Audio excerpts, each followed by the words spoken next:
It's time for Preserving Your Dignity and Your Money, Planning for Successful Aging with Nugen Law. And now your host, Bryan Nugen, estate planning and elder law attorney. Good morning, and welcome to Preserving Your Dignity and Your Money, Planning for Successful Aging with Nugen Law.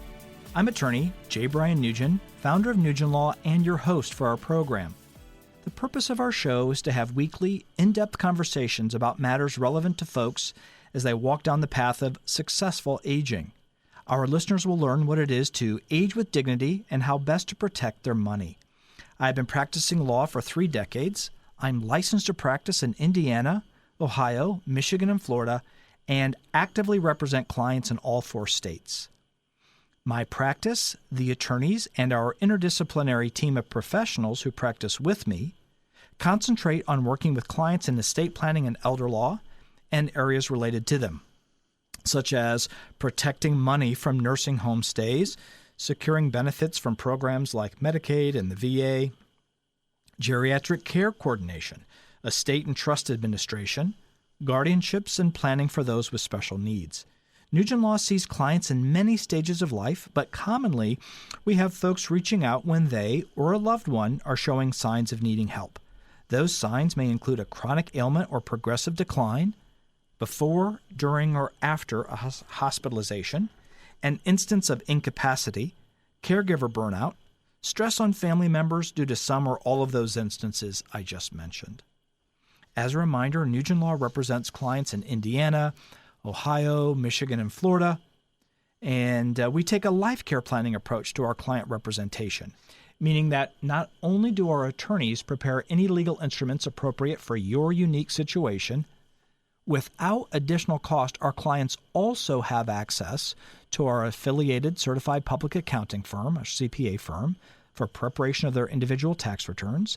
They're invited to our client-only educational opportunities, have access to our Medicare specialist who advises on what Medicare plan and supplemental plan to secure, the ability to have their legal documents revised as necessary without additional cost, and when appropriate, unlimited access to our elder care coordinator, a person who assists with whatever help our clients may need as they age, including setting tours of various facilities, arrange for help in client homes, arranging moving and downsizing, and advocating for Nugen Law clients when necessary. If you hear something in today's broadcast which resonates with you, an area in which we may be able to help, please call Nugen Law at 260-925-3738, speak with one of our intake specialists, and schedule a meeting for either our Fort Wayne or Auburn locations. You're also encouraged to see us online at www.nugenlaw.com. Today, I have a member of the Nugen Law interdisciplinary team, attorney Jesslyn C. Smith, here in the studio. Jesslyn is licensed to practice law in Indiana, has been doing so in excess of a decade, and is the most recent past president of Indiana's chapter of the National Academy of Elder Law Attorneys. In fact, Jesslyn, you were just speaking at a continuing legal education event here in Fort Wayne on last Friday and last Saturday. So you were very well respected in the state for your skill. Welcome, Jesslyn. Great having you on. Thank you, Bryan. I'm glad to be here today. Today's topic of protecting your assets as you age from the cost of in-home care, nursing home care, is definitely in your lane, Jesslyn. As you know, 7 out of 10 people will need long-term care at some point in their lifetime. Long-term care is necessitated when someone needs help with activities of daily living, eating, bathing, dressing, using the bathroom, or has cognitive decline like a dementia, etc. My experience has been that a lot of our clients are motivated to contact us for help when they see a friend, see that a loved one or a friend of the family has lost their money, their life savings after entering a nursing home or a memory care unit, and they don't want the same thing to happen to them or to their parents. When's the best time, Jesslyn, to start thinking about how to protect one's money from the cost of care as they age? Yeah, well, it's unique to each person, really. There isn't a magic number or, a crystal ball that we have to really decide that. But in most instances, I would say usually I see clients between 65 and 80 start to really come in and question about wanting to protect their assets with us. And that's the ideal age, because the average age for someone going into the nursing home is age 82. And we need usually a 5-year period of time in which to protect those assets. So right in between that 65 to 80 is right about the ideal time. Sure. So the 5 years is key, because we need assets to be out of their immediate control for a period of 5 years or more for them to become eligible for benefits like Medicaid. There's a 3-year look back for VA, 5-year for Medicaid, but generally 5 years if we have it. And you make a great point. We can say chronologically, mid to late 60s to 80. However, I've done this work for clients in their 50s because they have an early onset dementia. They've had a history of cancer. They've had multiple heart issues. I've done this for folks that are in their late 80s, early 90s. They're in amazing shape. They're still driving. They're active, cognitively not declining. So it is unique to each person, but we need those 5 years for sure. Correct. Yeah. If your clients want to pre-plan before the need for care is imminent, we're normally discussing a unique trust called an asset protection trust. So let's begin by having you define, forget about the asset protection part. What is a trust? What is that? Yeah, a trust is a legal instrument that works like a contract. It's a contract you create with terms in it deciding who should receive your assets when you pass away, and says who those individuals are supposed to be, how much they're supposed to receive, and you pick a trustee that's supposed to manage that for you and carry out those wishes for you. I think of the trustee as like a manager of the assets in that trust. So I normally think of like 3 players when we're dealing with trusts. We have the trust maker. That's the client that says to you, Jesslyn, or to me, Bryan, please prepare this trust for us. During our lifetime, who can get benefits from the trust? And once we pass, who can receive benefits from the trust? And then the manager of that, the trustee, is the person that's actively managing it, both during the client's lifetime and after they've passed. The real title is trustee, but think of them as a manager. And then beneficiary, we have 2 levels of beneficiaries. We have lifetime beneficiaries and then ultimate beneficiaries. Lifetime. So during the lifetime of the person that had the trust written, who can benefit from the money in the trust? And then at the time of passing, who can benefit, the ultimate beneficiaries, who can benefit from it then? There are dozens of different types of trusts.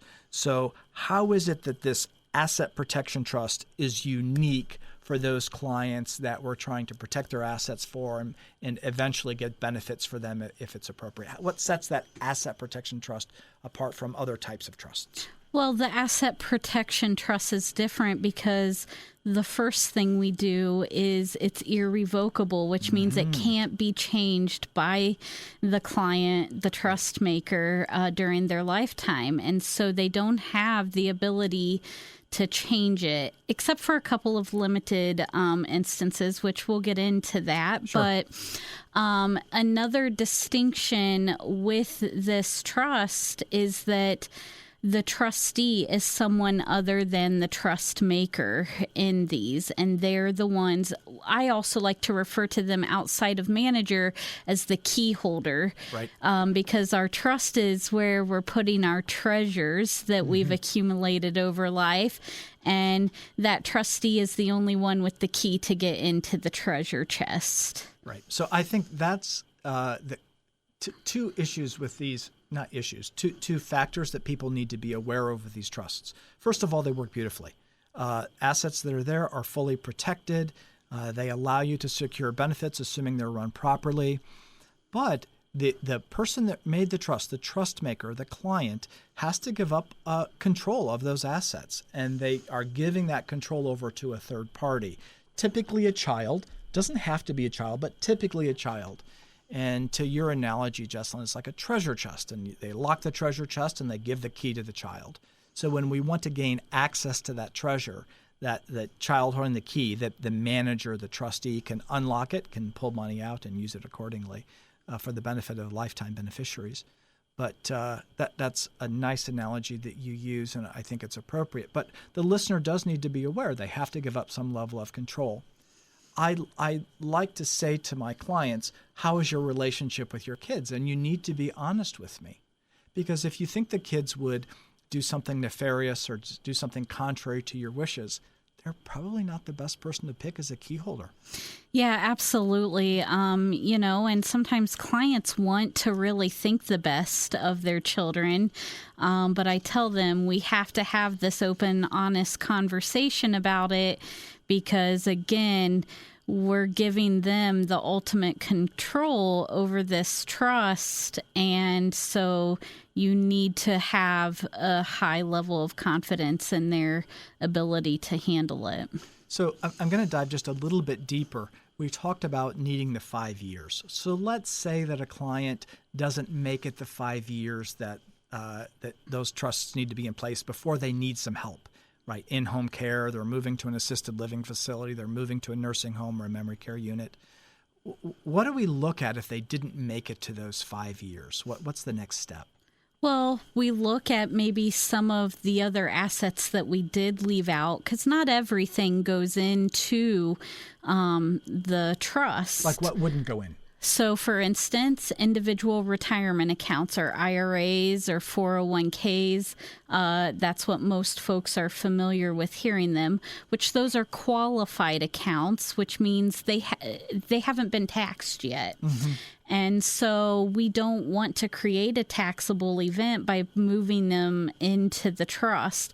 So usually we will leave those out for the client to continue to use during their lifetime. Right. And so that's what they use to continue to live off of while protecting the other assets. You make a good point. The trusts, and I should have made this point earlier, those trusts, you don't necessarily have to put every asset in. There are certain assets that people leave out. I will say to my client, how much do you need out to sleep at night? When was the last time you made when was the last time you used $50,000 in one go or $100,000 in one go? It just isn't that common. So that the clients are still receiving every income source that they had before. Social Security, pension, if they have an IRA, those RMDs, required minimum distributions, they're still getting all of that income that they're used to receiving. Clients will ask the question, gosh, if I put my house in the trust and the roof needs to be put on the house, how does that happen? Well, the trust pays for it. It's a trust asset. So the money, actually, you don't need that money outside the trust to replace the roof or to put new windows in the house.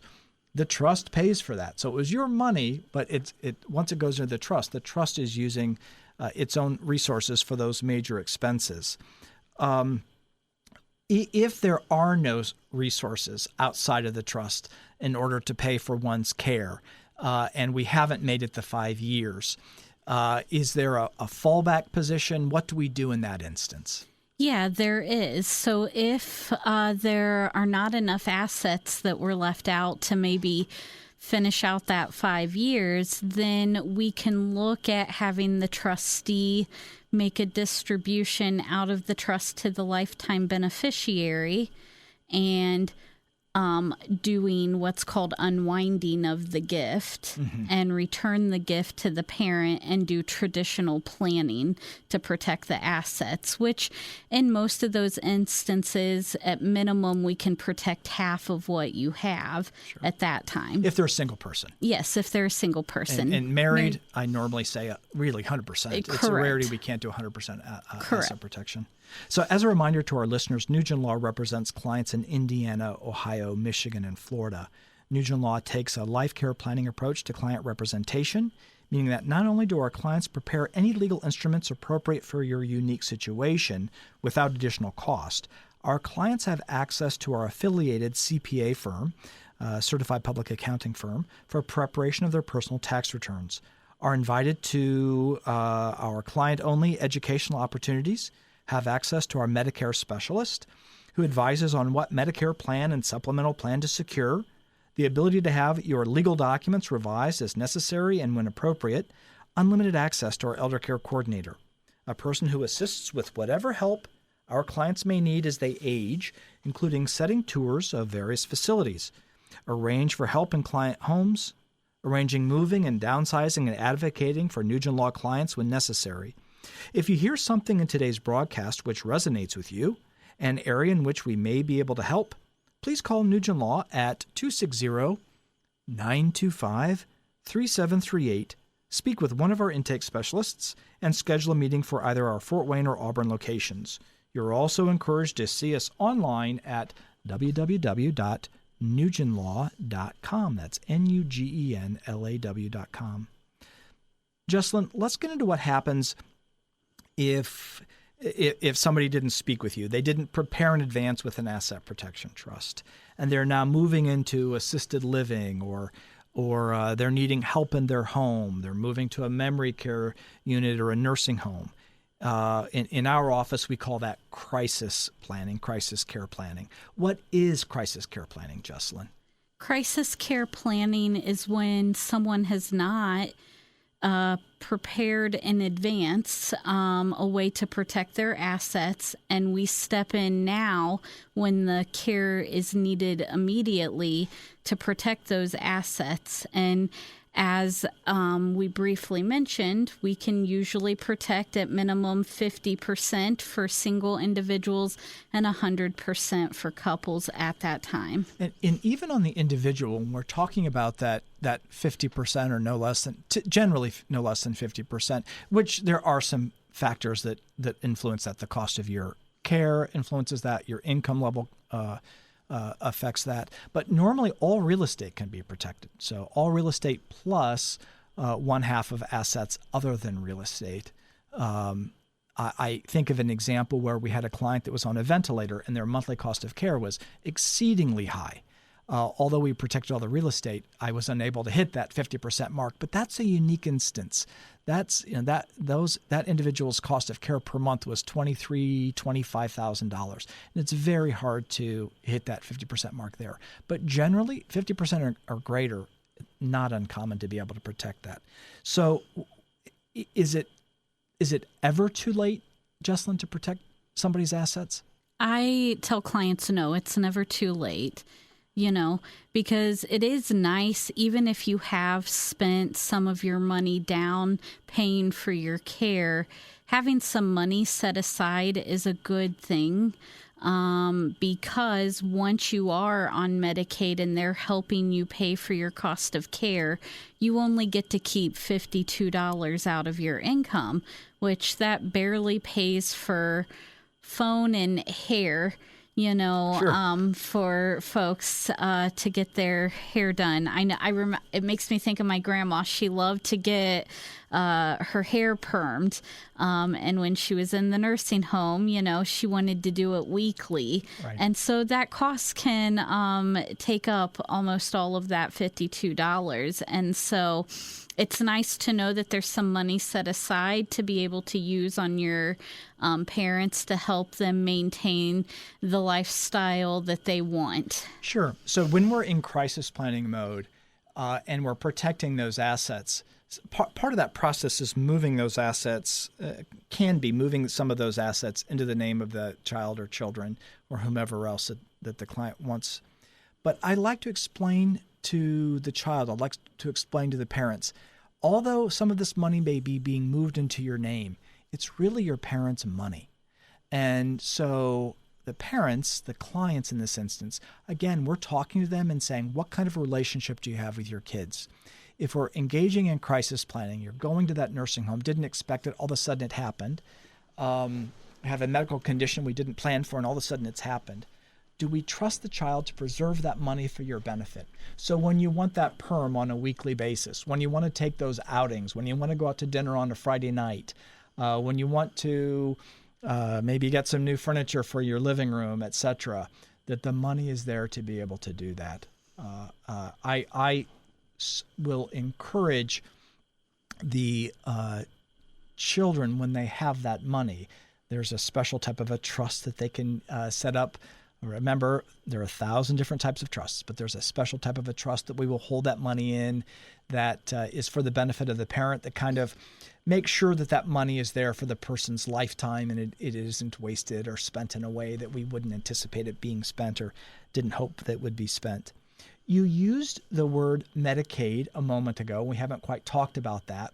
So what we're wanting to do is get the client on a program like Medicaid that will pay for their care in the home, that will pay for their care at a nursing home, assisted living facility, memory care unit. So that's what we're going for, right? We're looking for those public benefit programs. Yes, correct. Yeah, the Medicaid program has services available to clients in which they will help assist in the cost of your care. Usually I say it's about 75% of your costs that Medicaid covers, and the other 25% is covered by your income then for your cost of care once you qualify for the program. Sure.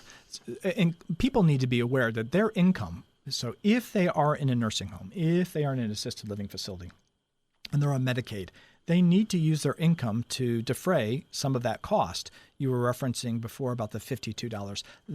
That's what they get to keep out of their income. But frankly, if you're at that point, the facility that you're in is providing all of your food, providing your medical care. There are activities there on site. That all is really included as part of your monthly expense. We've heard horror stories about a parent or a grandparent having to sell their farm, the lake house, depleting all their savings to pay for a long-term care stay. Did that really need to happen to them?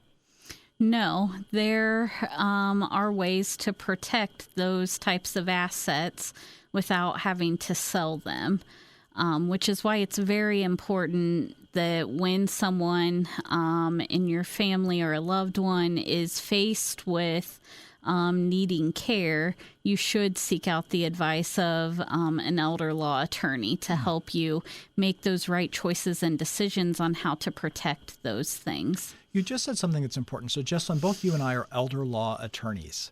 And sometimes that's confusing for listeners saying elder law. So let's draw a distinction. There's estate planning attorneys and elder law attorneys. How are they the same? How are they different? Yeah, well, I like to say any attorney can prepare and handle estate planning documents, and those are things such as your financial power of attorney, your healthcare representative, your last will and testament, trust agreement. But where the difference is between someone that just handles the estate planning versus an elder law attorney is an elder law attorney is looking at other issues or factors that are involved that may deal with incompetencies, incapacities, or disabilities, and how then to protect those assets in those situations. So an elder law attorney takes a deeper dive into the issues of what's going on in your situation versus someone that just handles preparing the regular estate planning documents. Sure. I think that I describe it as an elder law attorney does everything that an estate planning attorney does and so much more robust. And no criticism intended, but as you're aging, there are so many more resources that are available to you that you may not be aware of and that, frankly, an estate planning attorney may not be aware of. It's not an area in which to dabble. Medicaid is very complicated. It's not complicated if you have nothing to protect. Right? Then it's not such a complicated program. But if you have assets that you're wanting to protect, to preserve for your lifetime, preserve for your children, etc., if you don't want to sell the family farm, lose the family lake cottage, sell your house, you'll want to speak with an elder law attorney like yourself, Jesslyn, at Nugen Law. My impression has been that if you're a single person, all the real estate can normally be protected with around half, if not more than half of their assets, as we've talked about before, and typically all assets if it's a married couple. Jesslyn, if somebody's coming to you about that crisis planning, one of our listeners is hearing you talk about this and say, oh my gosh, my mom's been in the nursing home for a year. We've been spending, we've spent $130,000, $140,000 on her care. I had no idea there was a means of protecting those assets. They can, of course, get a hold of you by calling you at 260-925-3738 and scheduling a time. But after they've done that and they've gone through the intake process there, after you're retained as their attorney, Jesslyn, what information do you request from your clients to best represent them as a Nugen Law client? Yeah, so usually if they're hiring us for crisis planning, we have a list of items that Medicaid usually asks for through their process, and we start to help with gathering that information from the client. And, some of the things are very basic: your driver's license, your social security card, your birth certificate, things that you probably keep in a lockbox at home, safe. And so we start to gather that important information that they're going to look at. And then we take a deep dive into what resources and assets you have and look at then what do we need to do now to protect those assets and how are we going to move those around to do that. Mm-hmm. And we guide you and hold your hand basically through that process. And helping you each step of the way. When we say we need you to write a check for this or that, even what type of check to write. What type of check and all of that. We walk you through that process. Sure. I think that, as I said before, for folks that really have limited or no resources, it's not a complicated process. For folks that do have assets they want to protect, it can be confusing. And the techniques to protect those assets are unique to each client. There is not one road that everyone follows. It is different based upon what they want to get accomplished, the types of assets that they have. Do they have children that we can rely on? Do they not have children that they can rely on? All of those things play an important part. You bring a good point up there, Bryan, in that I always start my conversation with the clients in our initial meeting, asking them what their goals are. Yes. What is the purpose that they're in there for, and what are they trying to accomplish? Because once I know what their goals are, I know what path I need to take, and describing to them how are we going to protect assets, or are they only coming in concerning probate avoidance, or, whatever right. the issue is that they're talking about. I want to know what that goal is, because that's going to guide our conversation so that I can educate them on what options they best have. That's so important for our clients of Nugen Law to understand. Jesslyn, you as an attorney, myself as an attorney, we can provide them advice. I always say, but they drive the bus. Whatever you want to, I've advised you, here are my opinions, here are the pros and cons on every decision that you can make. Now, client, what's best for you? What works best for you in your situation? I want to meet you where you are and make sure that I'm getting accomplished what's appropriate for you. And sometimes people have this impression that we're hiding clients' money, or we're hiding money so Medicaid doesn't see it. There couldn't be anything further from the truth. We disclose everything to Medicaid, but the techniques that we're using are appropriate. They're have been accepted both by the courts and by the procedure that's in place for Medicaid. There's no hiding, no shell game, nothing like that. It's all very straightforward. The information that you gather from the clients, then, Jesslyn, what do you do with that information regarding their assets and their level of care? We put it into a packet and we file an application with the Medicaid office, and we submit that packet of information to the Medicaid office telling them what it was we did in order to get the individual eligible.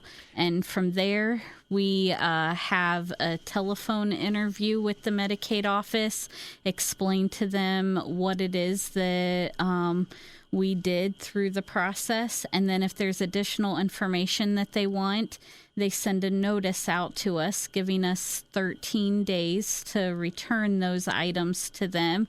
And then after that, they finish processing the paperwork and send us an approval. Excellent. And you as their attorney, Jesslyn, and your staff and myself are shepherding them through that entire process, in fact, handling that process on their behalf.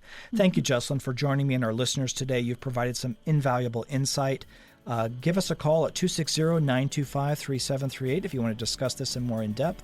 I look forward to next weekend, Saturday at 9 a.m. for Preserving Your Dignity and Your Money, Planning for Successful Aging with Nugen Law. Enjoy your weekend. You've been listening to Preserving Your Dignity and Your Money, Planning for Successful Aging with Nugen Law. For more information, log on to NugenLaw.com or email help@NugenLaw.com. Nothing stated in today's program should be considered as legal advice, should not be considered as having created an attorney-client relationship between show host and guests and any listener. Nugen Law is not liable for anything that happens as a result of a listener relying on provided information as legal advice. The content is for informational purposes only. Podcasts by Federated Media.